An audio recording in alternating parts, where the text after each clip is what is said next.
Indian film industry का सबसे मशहूर गुलूकार playback singer Mohammad Rafi, कुछ लोगों ने तो नाम सुना होगा, गुलाबी लोग भी तो बैठे होंगे।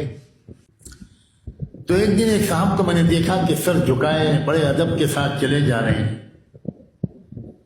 मैं तो नहीं पहचानता था कौन साहब। मैंने उनको भी सलाम किया और उनसे कहा कि मेरा सामने कमरा है, मैं यहाँ पढ़ता हूँ, अगर ज़हमत फरमाएं एक कप चाय पी लें, थोड़ा सा नाश्ता कर लें। तो कहने लगे ज़ेह नसीब, ज़रूर इंशाअल्लाह। मदीने वालों का मेहमान बनना भी गुनहगारों के लिए बाइस सआदत है। वो आ गए, नाश्ता हुआ, फिर बैठ के बात होने लगी। मैंने कहा कि आपका इसमें गिरामी पूरा नाम बताइए। तो उन्होंने कहा मुझे रफ़ी कहते हैं। तो उनकी आवाज़ सुनी मैंने कहा पूरा नाम बताइए। तो कहने लगे मुझे रफ़ी कहते हैं, पूरा नाम नहीं बता रहे थे।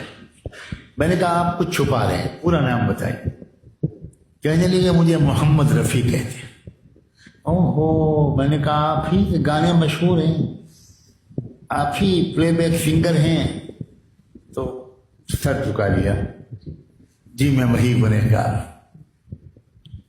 मैंने कहा रफ़ी साहब, मैं तो कभी गाने सुनता नहीं, लेकिन अपनी बेटी की शादी के मौके पर, रुखसती के मौके पर आपने जो नज़म गाई है वो मैंने कई बार सुनी।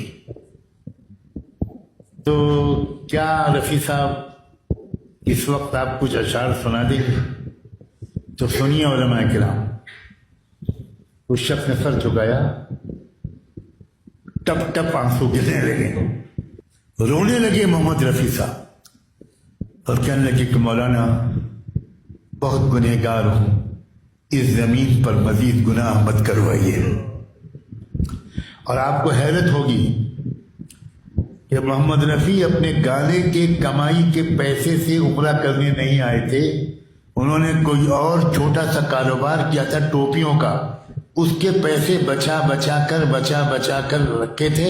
उन पैसों से वो सफर करके आए थे। जिन लोगों को हम बहुत गुमराह समझते हैं, हो सकता है उनके अंदर अल्लाह से डरने वाला दिल छुपा हुआ हो।